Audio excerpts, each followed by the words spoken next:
Hola gente, ¿cómo están? Primer video ahora sí hablando netamente de lo que es deportivo y una de las series que más se ha visto, además de La Casa de Papel y de varias más, o You Better Call Saul, que pasa en Netflix, una de esas también es The Last Dance.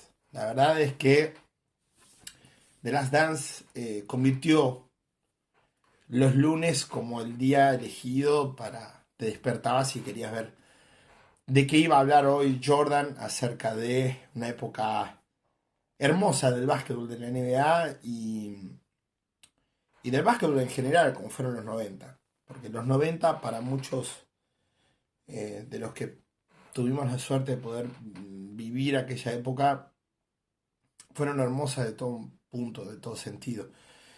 En algún momento voy a hablar sobre la erupción del básquetbol en Argentina, que ya había básquetbol en Argentina durante los 80, pero que los 90 significó el entender de cómo era jugar en selección nacional y cómo había que afrontarlo, que era muy distinto a muchas cosas que por ahí en los 80 se ignoraban.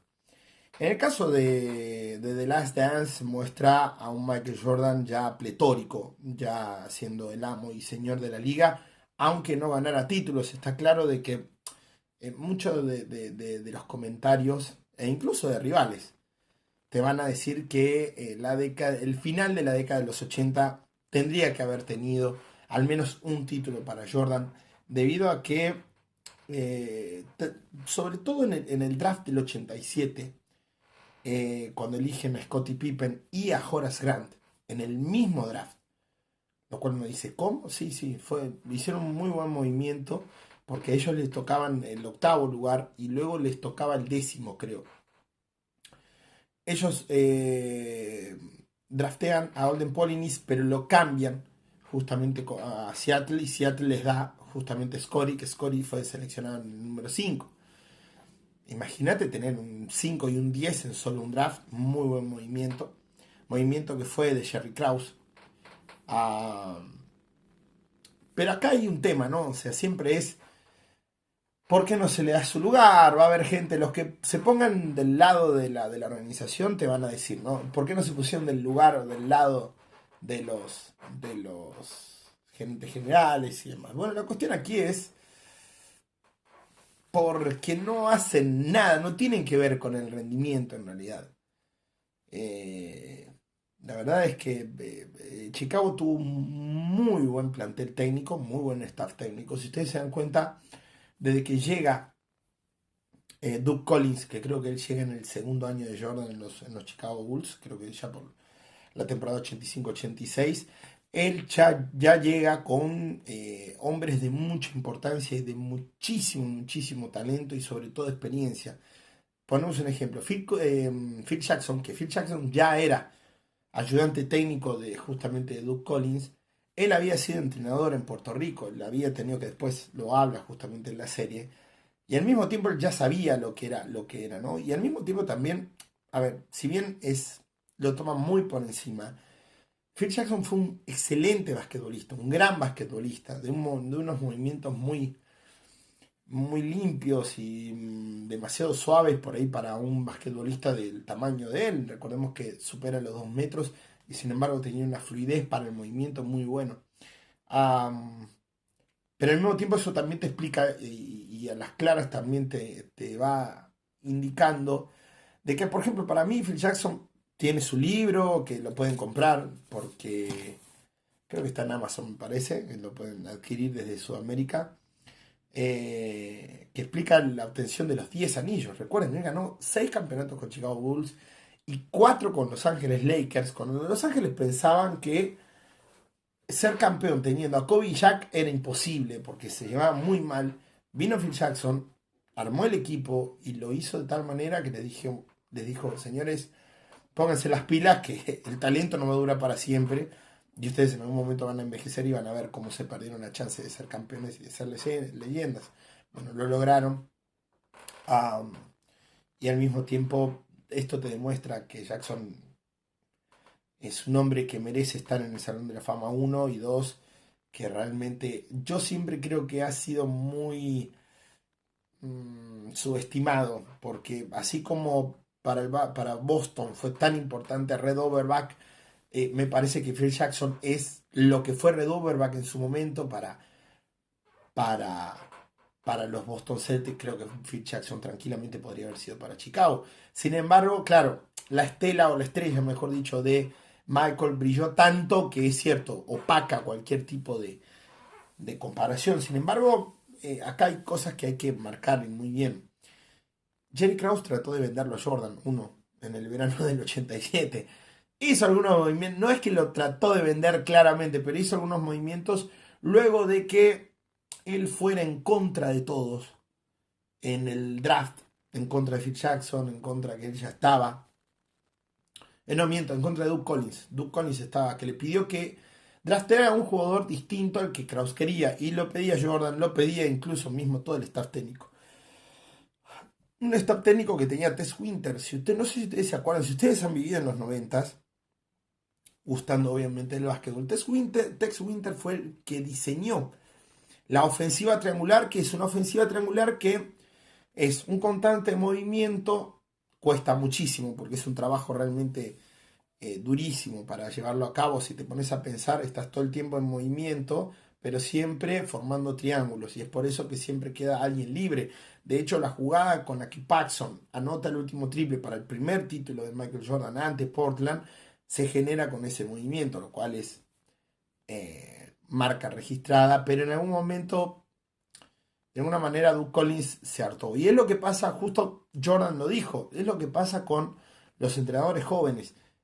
Pierden la cabeza o sienten que hay que ir siempre a todo, a tope, a todo, y no es así. En algún momento, incluso durante los playoffs, incluso durante las finales de los playoffs, el básquetbol y la NBA lo que te da es esto, ¿no? De poder descansar, de que no hay que estar siempre a tope, sino que más bien se puede tener sus momentos libres, se puede también.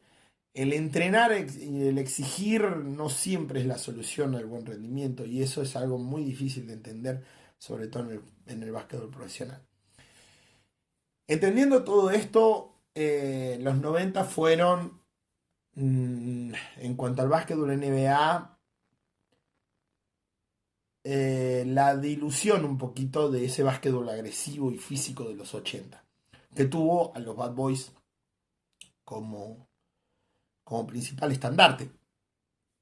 Después hablaremos de los Bad Boys, si es cierto que qué puesto pueden llegar a ocupar en la historia de la NBA, tanto un jugador notablemente talentoso como Isaiah Thomas y otros jugadores que también fueron muy talentosos y que ganaron títulos en otros equipos. Un ejemplo es la Araña Sally, pero por ahí por haber tomado un papel más bien de villano dentro de la NBA, un ejemplo de Lambier, por ejemplo, que Bill Lambier lamentablemente obtiene un papel de villano, y dudo que alguien, a no ser que tenga más de 50 años, lo quiera mucho por lo que hizo en el básquetbol, porque hoy muchos lo miran de reojo. Hay personas como por ejemplo Larry Bird, que Larry Bird es para muchos un señor, el caballero del básquetbol debe ser él, y sin embargo cuando le preguntaron por Lambier, él dijo, para mí era horrible enfrentarlo,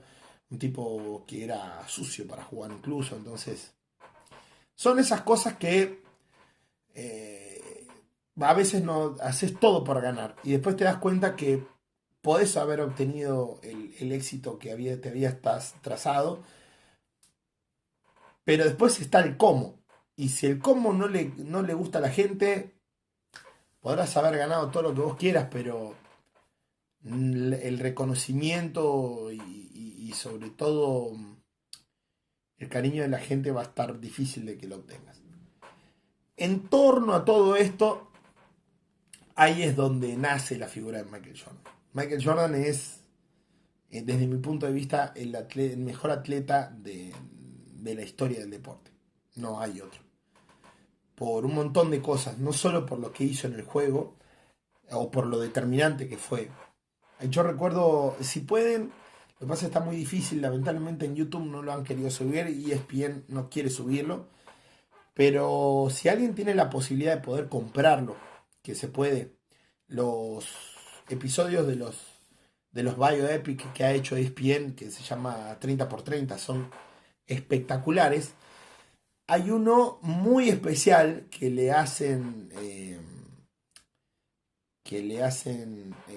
a este jugador de Indiana Pacers, ahí está, Reggie Miller. Eh, que se llama así, Reggie Miller contra New York Knicks. Es así era. Él amaba jugar contra los New York Knicks. Es espectacular ese documental, como todos realmente. Yo me vi, creo que si me habré visto 10 o 12 de los de 30 por 30, son todos muy buenos, todos muy buenos. Algunos de deportistas que son desconocidos realmente para los que somos de habla hispana y estamos lejos de lo que es la realidad del deporte estadounidense, sobre todo, obviamente, hablando de 30 por 30, que habla mucho del deporte de los 80 y 70 en algunos casos.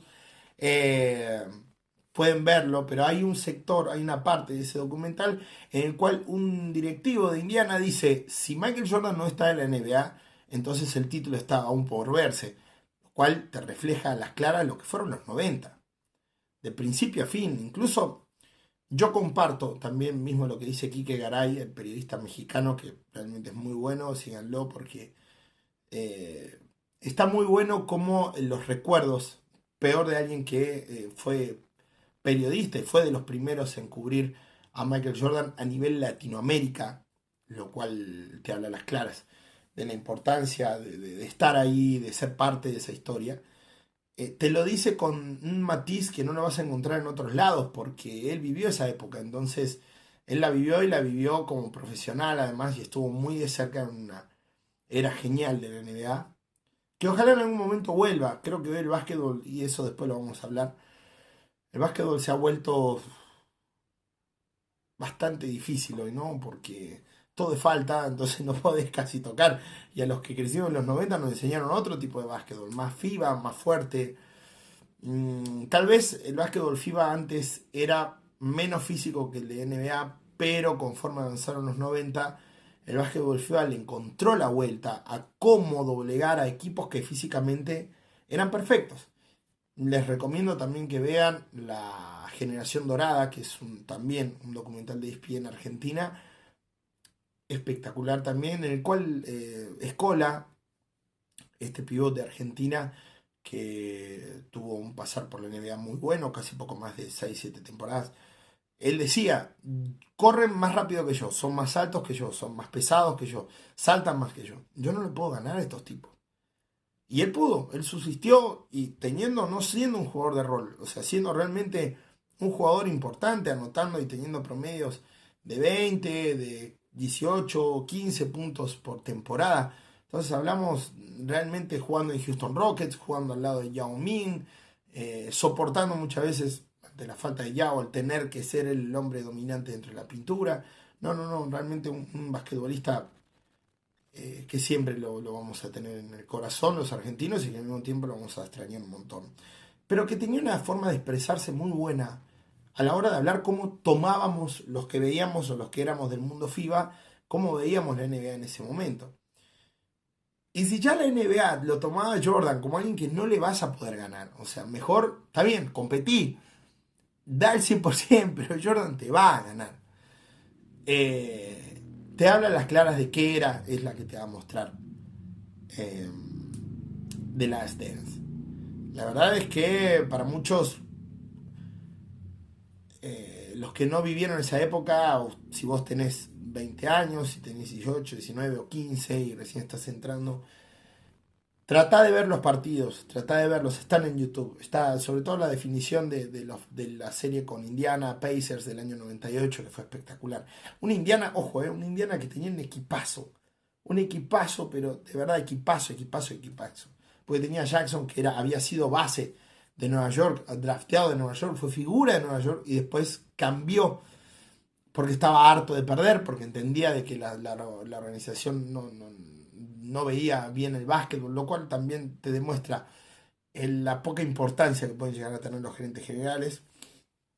Ya vamos a hablar de Jerry Krause en un momento y por qué ese enfrentamiento entre jugadores y cuerpo técnico contra la dirección.